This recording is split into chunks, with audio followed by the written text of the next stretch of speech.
حامد میر صاحب، میں آپ سے کچھ کہنا چاہتا ہوں، آپ کو کچھ یاد دلانا چاہتا ہوں، آپ کو ماضی کے دھندلکوں میں لے جانا چاہتا ہوں۔ 2014 تو آپ کو یاد ہی ہوگا۔ 2014 میں آپ پر حملہ ہوا اور آپ کو گولیاں لگیں اور آپ کی حالت کافی غیر تھی۔ اسپتال آپ پہنچے، میں انعام گھر بند کر کے، یعنی جو میرا شو تھا اس کو ختم کر کے میں آپ کے پاس پہنچا۔ اسپتال پہنچا کیونکہ میں اس وقت جیو میں کام کرتا تھا۔ جب میں وہاں پہنچا تو میں نے دیکھا کہ آپ بہت بری حالت میں تھے اور ابھی تک آپ آپریشن تھیٹر میں نہیں گئے تھے۔ آ رہے تھے لوگ، آنے جانے کا سلسلہ ابھی جاری تھا۔ ایک صاحب کو باہر سے آنا تھا، کچھ لوگ اور بھی آپ کے پاس آئے ہوئے تھے۔ نام لینا نہیں چاہتا کیونکہ پردہ پوشی رکھنا غالب ہے، اور پردہ پوشی رکھنا اس لیے غالب ہے ہماری گفتگو پر، ہماری باتوں پر، کیونکہ ہم ستار العیوب کے ماننے والے ہیں۔ اسی کو پوچھتے ہیں، اسی کی عبادت کرتے ہیں جو ہمارا پروردگار ہے، جو ستار العیوب ہے۔ میں نے آپ کے ساتھ ساتھ اسٹریچر کے اپنے قدم بڑھائے اور مجھے پتہ چلا کہ آپ کا آپریشن ہونا ہے۔ ڈاکٹر پال کہہ رہے تھے کہ آپ کا آپریشن ہوگا، لیکن اس کے لیے دستخط ضروری تھے کیونکہ آپ کی جان جا سکتی تھی۔ آپ کے بھائی عامر میر آپ کے پاس نہیں موجود تھے، بھابھی تشریف نہیں لائی تھیں اور آپ اکیلے تھے، کوئی آپ کا پرسان حال نہیں تھا اس وقت۔ میں نے دستخط کیے تھے آپ کی جان بچانے کے لیے۔ دستخط ہونے کے بعد آپ کا آپریشن ہوا جو قریباً 4 گھنٹے جاری رہا۔ اس کے بعد تمام ہی لوگ تشریف لائے تھے اور سب پوچھ رہے تھے اور سب مجھ سے پوچھ رہے تھے، اور جیو کی طرف سے میں ہی ترجمان بن کر میڈیا سے بات کرنے کے لیے بھی گیا تھا۔ اس دوران آپ نے ایک دعویٰ کیا تھا، اور دعویٰ آپ کا یہ تھا کہ مجھ پر حملہ ISI کے جناب ظہیر الاسلام صاحب نے کروایا ہے۔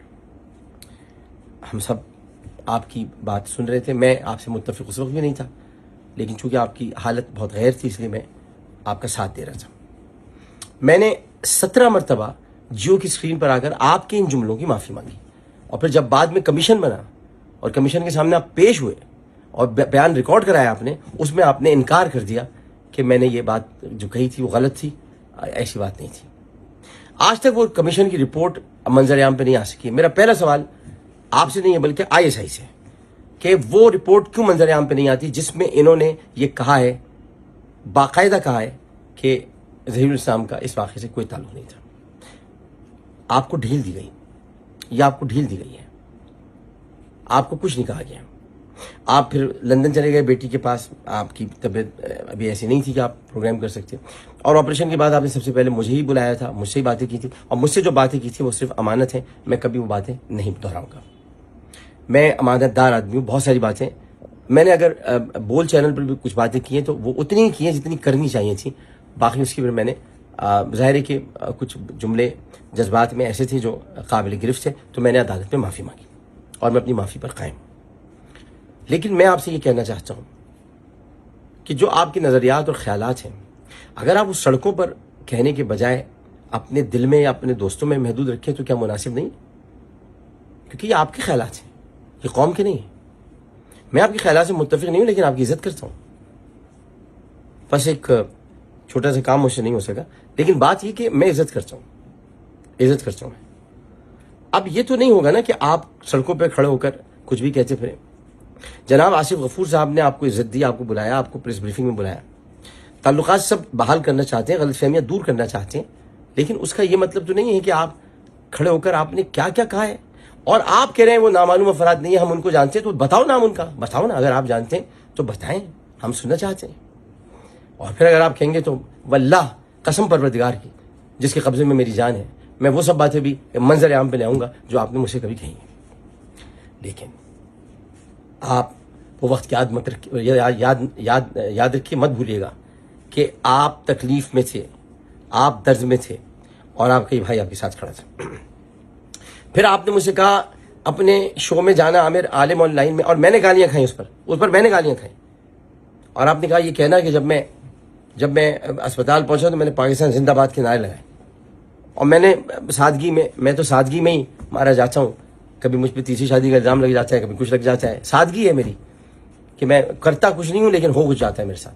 اور میں نے اس کے بعد آپ کے کہنے پر میں نے کہا کہ آپ نے پاکستان کا زندہ باد کا نعرہ لگایا، آپ نے پرچم بلند کیا، آپ کو چھوٹا سا ہم نے پرچم دیا، آپ نے بلند کیا، جو دیا تھا آپ کو، یہ بات حقیقت بھی تھی، لیکن زندہ باد کے آپ نے نعرے لگائے مجھ کو نہیں پتا تھا، لیکن یہ کہ آپ کو پرچم دیا تھا، آپ نے کہا، اب میں نے آ کے ٹیلی ویژن پر یہ کہا کہ حامد میر صاحب تو زندہ باد کے نعرے لگائے، تو اس پر لوگوں نے بنایا ہاں حامد میر صاحب زخمی ہوئے، اس کے بعد اترے، پھر اسپتال گئے، اسپتال میں بھی انہوں نے زندہ باد کا نعرہ لگایا، اس کے بعد اسٹیشن پر لیٹتے زندہ باد کا نعرہ لگایا، پھر ان کو نرس لینے آئی، اس کو دیکھا انہوں نے زندہ باد کا نعرہ لگایا، لوگوں نے میرا بڑا مذاق اڑایا اس میں چپ رہا۔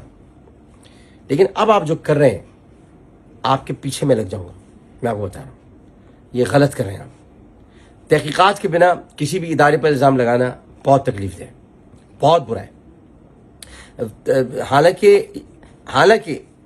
اب میں آپ کو اگر کچھ یاد دینا چاہوں، نواز شریف آپ کو دیکھنے آئے تھے، اندر کا منظر بتاؤں، میں تھا، خواجہ آصف تھے، عامر میر تھے، نواز شریف صاحب تھے، آپ بھابھی تھیں، عامر میر اس وقت کیا کہہ رہے تھے سن سکیں گے؟ خواجہ آصف کیا کہہ رہے تھے سن سکیں گے؟ کیا سب بتا دوں؟ کیا امانتیں ظاہر کر دوں؟ کیا امانتوں کا خائن بن جاؤں؟ کیا بتا دوں کہ آپ کے نظریات کیا تھے، کیا چاہتے ہیں؟ یا پھر میں وہ بتاؤں آپ کو کہ جب میں اسپتال میں آپ کو دیکھنے آیا تھا ایک دن اور اکیلے میں آپ نے 1 گھنٹہ مجھ سے کچھ باتیں کی تھی، میں وہ بتاؤں؟ یا گاڑی میں آپ کے ساتھ کہیں جا رہا تھا تو آپ نے مجھ سے کچھ باتیں کی تھی، میں بتاؤں؟ میں خائن نہیں ہوں، میں باتوں کو دل میں رکھتا ہوں، راز ہم نے کبھی ظاہر نہیں کرتا۔ اس لیے میں آپ کو مشورہ دینا چاہتا ہوں، آپ سے ملتمس ہوں کہ آپ اپنی للو یہ زبان ہے اس کو بند رکھیں اس کو۔ بہت کچھ آپ غلط کہہ رہے ہیں، انتہائی غلط کہہ رہے ہیں۔ میں خود کچھ جاہلانہ پریشانیوں میں مبتلا ہوں، اور جاہلانہ پریشانی اس لیے کہ انتہائی گھٹیا اور جاہل اور بزداد قسم کی لڑکی جھوٹے الزامات لگا رہی ہے، اس لیے میں فوری طور پر آپ کو جوابات نہیں دے سکا۔ وہ میں اس کے لیے کورٹ جا رہا ہوں، وہ ایک الگ بات ہے۔ لیکن یہ میں آپ کو بتا دوں کہ آپ جو کچھ بھی کر رہے ہیں وہ انتہائی غیر مناسب کر رہے ہیں۔ آپ کو یہ زیب نہیں دیتا جب تک کہ یہ معلوم نہ ہو، تحقیقات نہ ہو۔ آپ کی ہوئی نا تحقیقات، کمیشن بنا تھا نا، اس نے 3 مہینے تک اپنی رپورٹ تیار نہیں کی تھی، اس کے بعد رپورٹ جو سامنے آئی ہے اس میں آپ یہ ذکر تک نہیں ہے کہ آپ پر حملہ ISI نے کروایا تھا۔ کیا میں وہ کال بھی آپ کو یاد دلاؤں جو آپ کے حملے کی فوراً بعد کسی کی آئی تھی؟ ایک بہت بڑے لیفٹیننٹ جنرل تھے، انہوں نے فون کیا تھا، انہوں نے میرے فون پر فون کر کے کہا تھا ذرا بھائی سے میری بات کرا دیں، اور پھر میں نے کان کے پاس فون لے جا کر آپ کو ان کی گفتگو سنوائی تھی، آپ ہاں کر رہے تھے، جی اچھا، اور بعد میں انہوں نے مجھ سے کہا آپ کا بہت بہت شکریہ، میں آپ کو ہمیشہ یاد رکھوں گا۔ وہ مجھے ہمیشہ یاد رکھتے ہیں، لیکن انہوں نے آپ سے بات کی تھی۔ میرے پاس سارے جو لوگ تھے وہ مجھے فون کر رہے تھے اور کہہ رہے تھے کیا کہہ رہے ہیں، ان ساروں کے نام میں نہیں بتا سکتا، بہت سے ریٹائر ہو چکے ہیں، بہت سے اب نہیں ہیں، جو منظر عام پر ہیں ان کو تو یہ واقعہ پورا معلوم بھی نہیں ہے۔ تو پھر آپ مجھے بتائیے آپ یہ کیا کر رہے ہیں؟ اگر اس طرح ISI کو لوگوں کو مروانا ہوتا ہے یا کسی پر کوئی ظلم کرنا ہوتا ہے یا گرفتار کرنا ہوتا ہے تو ISI نام بتا کے کام کرتی ہے۔ کبھی کوئی قاتل اپنا نام بتاتا ہے، کبھی کوئی اغوا کار اپنا نام بتاتا ہے، کبھی کوئی جاسوسی کرنے والا اپنا نام بتاتا ہے۔ ہو سکتا ہے میری جاسوسی ہو رہی ہے، کبھی نام بتائیں گے؟ وہ نام ہی تو نہیں بتاتے، یہی تو ان کا کام، نام ہی بتاتے۔ جو نام بتاتے ہیں وہ نہیں ہوتے، اور جو اگر پکڑے جائیں نام نہ بتائیں وہ ہنستے ہیں، نام نہیں بتاتے۔ تو آپ کو کیا پتا کیا ہو رہا ہے کیا نہیں ہو رہا ہے؟ وہ نام کیوں بتائیں گے آپ کو؟ عجیب سی بے وقوفانہ بات ہے۔ وہ نام ان کا طور ہے، لیکن وہ تو طور پہ پہنچ گئے۔ حضرت موسیٰ کو طور پہ پہنچنے میں 40 سال لگے تھے، وہ تو 40 سے پہلے پہنچ گئے طور پہ، اور وہ کہہ رہے ہیں کہ جناب وہ آئے ماسک پہنے ہوئے تھے۔ میں نے دنیا میں ایسا آدمی نہیں دیکھا جو مکمل ماسک پہنے ہوئے آدمی کو اندر آنے کی دعوت دیتا ہوں۔ وہ چوٹیاں گوندنے والا آدمی تو ہو سکتا ہے، لیکن وہ گھر کا دروازہ اس کو نہیں کھولنا چاہیے۔ ہاں وہ چوٹیاں ضرور گوندے، چوٹیاں کیا ہے، میں اب اس کو کچھ اور مطلب مت لیجیے، چوٹیاں جو باندھی جاتی ہے، گوندی جاتی ہے۔ تو اب اس میں آپ مجھے بتائیں کہ ایسے آدمی کی بات پر کیسے یقین کیا جائے؟ تو آپ بھی ذرا خیال کیجئے، غور کیجئے، اور میری ان باتوں کو دل سے سنیے گا۔